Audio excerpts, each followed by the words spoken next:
Welcome back to Post Time. The progress pace at Dover Downs goes for 320,000 big ones. First, we're going to take a look at the field. Then, we'll watch the race. And then, we'll congratulate a winner. Yes, all in that order. First, the field. This is a group of 8 top pacers. They are all 3-year-olds. This is a rich and talented group, but keep your eyes on Rockin' Image. He's the bettor's choice, and he won the elimination for the progress easily last week at Dover. They're off toward the inside. There goes Shuby's Place out for that lead from the center of the racetrack. That's World of Rock and Roll between horses. Windfall Blue Chip caught outside there, Rockin' Image. Fred and Ginger got away in 5th, racing up 6th. Nova Artist, followed by Del Marvelous. The trailer on the outside, Dreamland's Art, as they race around the first turn. It's World of Rock and Roll. Here's Rockin' Image up on the outside. The opening quarter, 27 seconds, and Rockin' Image from the outside is up to get the lead. World of Rock and Roll back to second, Shuby's Place third. In fourth, Windfall Blue Chip. Another 2 lengths, Fred and Ginger, followed by Nova Artist. And then it's Dreamland's Art, and toward the inside, Del Marvelous as they make their way into the clubhouse turn. It's Rockin' Image on top, a length and a half. World of Rock and Roll sitting in second. Shuby's Place is third. Coming up on the outside, Fred and Ginger, followed by Nova Artist. Windfall Blue Chip has the rail. Then it's Dreamland's Art, and Del Marvelous trails the field in 55 and 2. They head toward the back stretch. Rockin' Image opens up 2. World of Rock and Roll is there with Fred and Ginger racing on the outside. Shuby's Place has the rail. Then comes Nova Artist down inside Windfall Blue Chip. After that, Dreamland's Art, Del Marvelous trails the field into the far turn, and Rockin' Image opens up 2.5. 3/4 in 1:22 and 1/5 around the final turn. Rockin' Image starts to leave him, opens up 3 or 4 lengths. Still holding second, World of Rock and Roll. Shuby's Place is there. On the far outside, that's Windfall Blue Chip. They're at the top of the stretch, and Rockin' Image has opened up 5, turning for home. Rockin' Image is all alone coming through the stretch. It's Rockin' Image. Windfall Blue Chip far outside. Del Marvelous coming late, but Rockin' Image wins it easily. Del Marvelous and Windfall Blue Chip. Here with Jimmy Takter, the winning trainer. Jimmy, I was actually surprised that Yannick left because you had like 3 Ron Burke horses on the inside. Was that the game plan?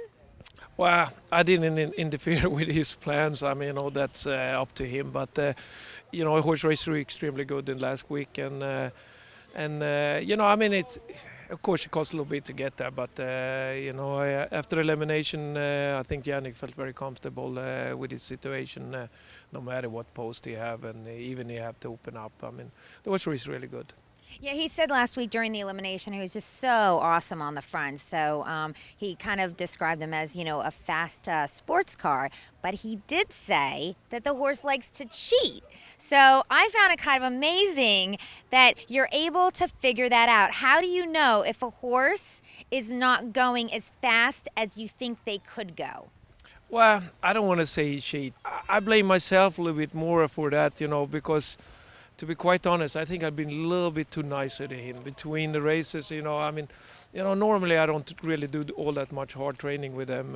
Just basically make sure they're fresh and sound and things like that. But I spice it up a little bit on him, and so I think he just need to be a little bit more tuned up from my behalf. So, and we changed a little bit going into this race because I notice his. I take recovery heart rates on the horses. 12 minutes after the race, and to know where the horses are in his condition, how hard he extend himself during the race. And I noticed in the races in Lexington that his heart rate was 77 after he was third in Lexington, and that's basically a horse that haven't used maybe more than 65-70% of his capacity. Wow, that is really interesting. Last thing is, the mommy is Katie. She's a world champion in her own right. So he's been a really good horse. He has the matron. That's the last stop. And then what's he do? He comes back for next year then? I don't know yet. I mean, it's they've been talking about he's going to stand in Indiana, and I try to talk them out of it. Hopefully I have success there. I think this horse is a type of horse I love to race next year because he's physical in very good shape. I mean, he really have never had any issues and things like that. And breathing he can always do later on.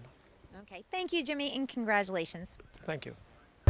Thanks so much for spending the last half an hour with me. But before I let you go, let's go over that live racing schedule for this week. We've got a little change up with the upcoming holiday.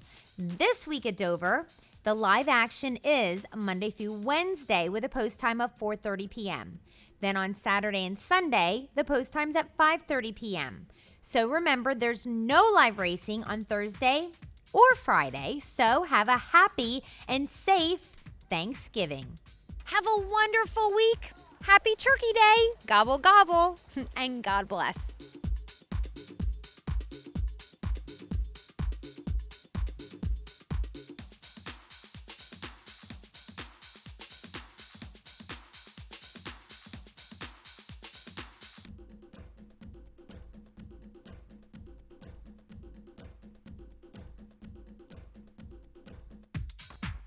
Host Time is taped in front of a live studio audience.